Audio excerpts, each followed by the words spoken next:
So we're on page 322 in the Tanya. Today's the 17th, right? It's the 8th piece of the Kuncha Sacher. The Rabbi says, it's not good what I've heard, and my innards are angered. That the people of God are removing from the lectern, from leading the service. The man that desires life, long life, shall call anash of all the community, shall be mikdashmat of the small congregation, of the congregation which is the small temple, azeh shall anash, this one of the community. Like the Gemara says, there's three things that lengthen a person's life. One of them is someone that lengthens his tefillah. In the notes here, they bring brachas lamed Bais, it's brachas nun dalet, whatever. But the three things were hamarach b'tefillah, hamarach b'shulchanai, someone that has long meals, I guess he eats slowly, and hamarach b'beis hakisei, someone that spends time in the bathroom. So, and hamarach b'tefillah is the one that someone that davens long.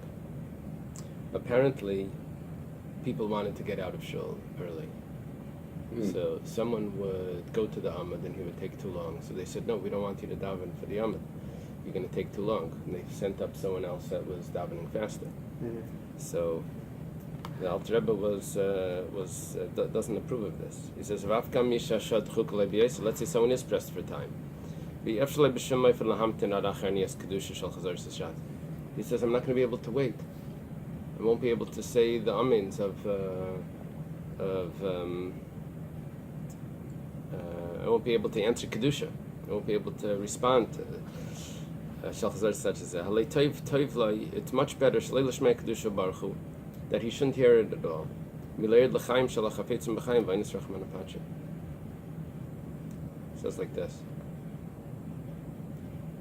It's better to allow someone to go to the Amud that will daven at length, and then even though you're in a rush, but you'll leave early and miss all of the important parts, than to have someone go up and speed through it, and you'll get those important parts.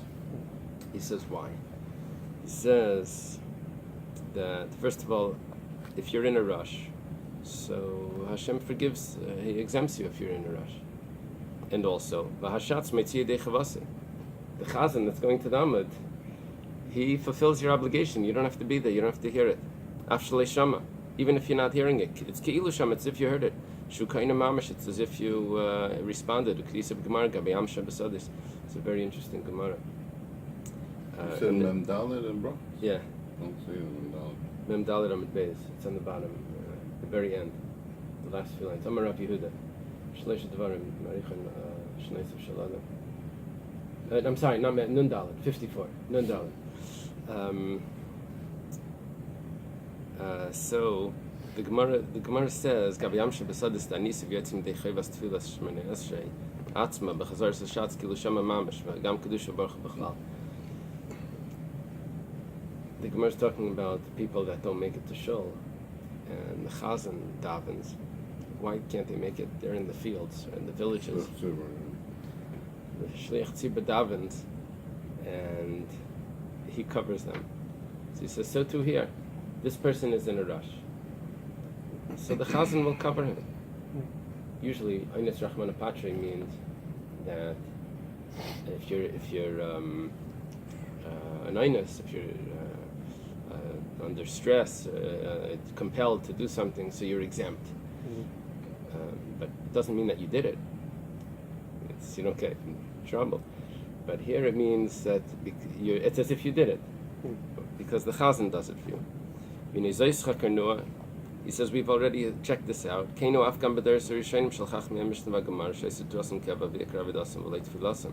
Even in earlier times, when they're in the times of the Talmud, times of the Mishnah, their main service was not tefillah. The main service was Torah.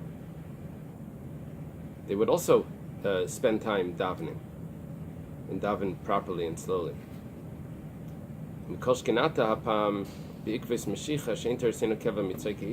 Especially now, when our main service is not Torah, main service is Tefillah. Rabbi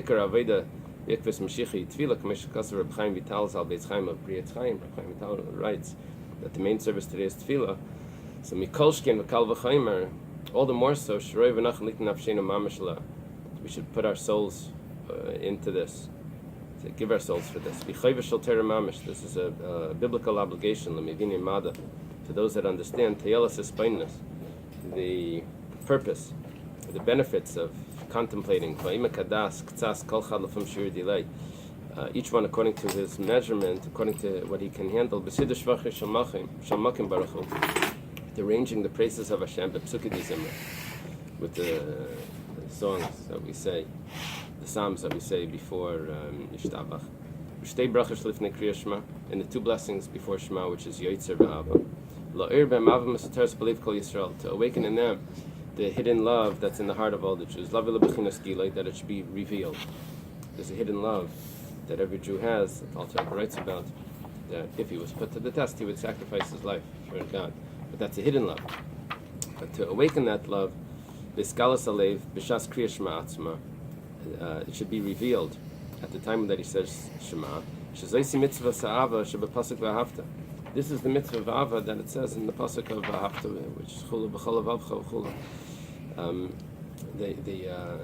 The way it's explained in Chassidus is that V'ahavta doesn't mean you shall love. V'ahavta means you will love. If you meditate on Shema Yisrael, if you meditate on the greatness of Hashem, Hashem Elokeinu Hashem Echad, then V'ahavta, you will love Hashem. And b'chol avavcha, it says with both parts of your heart. There's two bases in Levavcha. It could have said b'chol libcha, but it says no. There's two parts of the heart. Hanimnis rishayna b'tereg mitzvahs k'mishkasav Rambam zal, which the mitzvah of V'ahavta is counted first amongst the Taryag mitzvahs, like the Rambam writes. It's actually not. It's actually the third.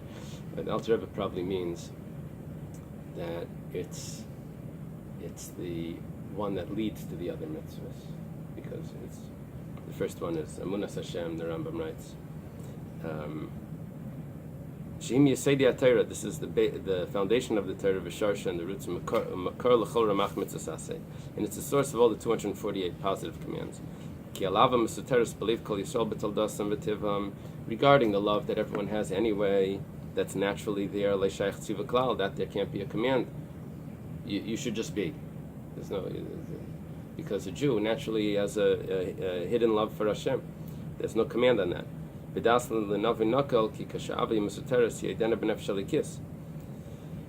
If it's hidden, then it's only in the godly soul, levada, alone.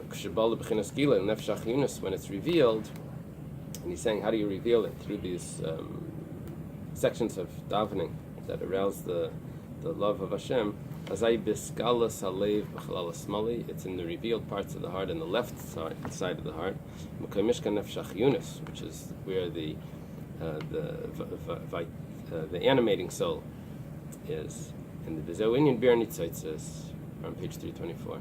This is the concept of elevating the sparks. So Muskasham Beitz Chaim, Creates Chaim. Why is it elevating the sparks? Because it's refining the other side of the soul. And the other side of the soul gets its life from the food that we eat.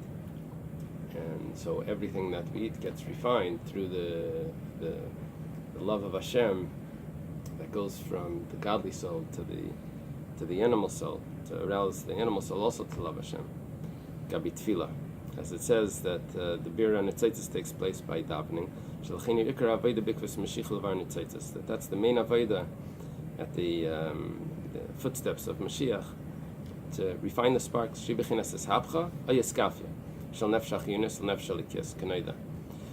this is the either turning over or the subjugation of the animalistic soul to the godly soul, as it's known. Ki adamu nefesh, that the blood is the soul. V'adam is chadash b'chol yom meichel mashkin, and the blood is renewed every day from food and drink. V'gam mispol v'niskan mimalbushim b'diru chulu, and it's also affected from the clothing and the place of living, and so which means that everything would get refined from the tefillah. Masha Inkim B'Deris Rishainim in the earlier generation say Neshama Selikis Kedele Yerech. The godly soul was very, very high levels in earlier generations. So Yabir Nasa Kerega. They were able to arouse this love in a second, by just saying Shema, and